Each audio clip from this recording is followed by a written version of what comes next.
Is your life a do-it-yourself project?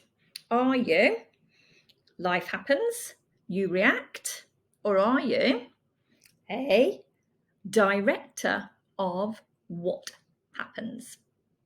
My name is Tracy Montgomery, and I talk about all things menopause, midlife, and all that come along with it. So let's talk about how we can transition through this perimenopause, that's the bit when the hormones are going a bit wayward, and on into menopause with ease. What type of person are you?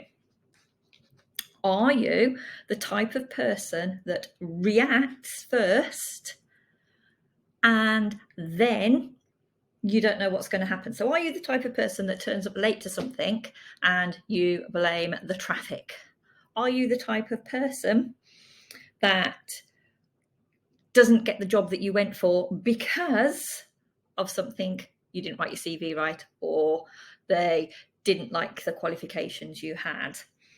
Or are you the type of person that cannot continue in a relationship because of the examples that your parents set you?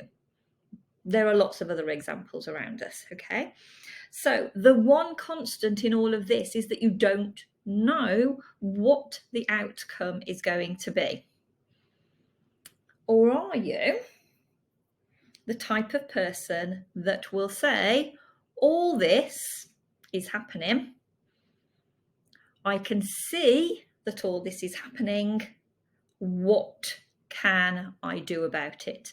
So let's think about the perimenopause haywire, what is happening and what we can do about it. So during perimenopause, there are lots of symptoms, lots of them. I challenge you to write down the symptoms that you are having, document them.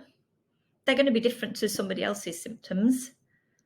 We know that they can be a consequence and an effect of your hormones.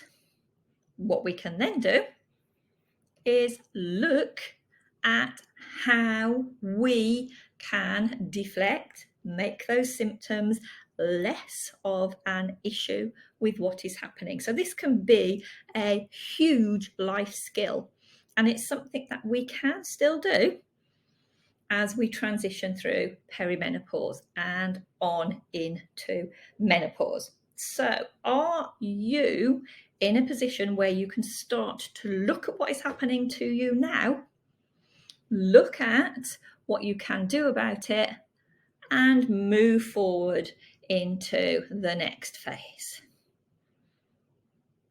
So what I would like you to do is to comment below on your thoughts, your symptoms that you're having during the perimenopause, and let's talk about what we can do to dampen down those symptoms, to look at how we can make those symptoms more manageable so that you can continue with a productive and progressive life. So again, my name is Tracy Montgomery. I am talking all things menopause, midlife, and all that goes with it. So drop me a comment below. Let me know your thoughts. Let me know what I'd like. Let me know. Trying to speak too fast then. That was my own fault. Let me know what you would like me to discuss next time, and I will talk to you soon. Bye for now.